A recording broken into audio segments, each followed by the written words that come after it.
আসসালামু আলাইকুম। Hello guys, আপনারা সকলেই কেমন আছেন? আশা করি ভালো আছেন।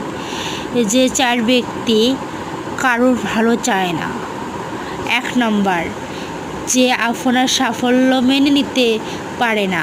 2 নম্বর, যে আপনার সাথে হিংসা করে। 3 নম্বর, আপনার গোপন কথা ফাঁস করে দেয়।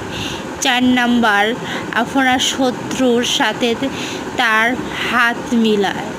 এই 4 ধরনের লোক কারোর ভালো চাইতে পারে না। তাই আসসালামু আলাইকুম। হ্যালো গাইস, আপনারা সকলেই কেমন আছেন? আশা করি ভালো আছেন। যে 4 জন ব্যক্তি আপনার ভালো চায় না, ক্ষতি চায়। 1 নম্বর, যে আপনার সাফল্য মেনে নিতে পারে না। 2 নম্বর, যে আপনার সাথে হিংসা করে। 3 নম্বর, আপনার গোপন কথা ফাঁস করে দেয়।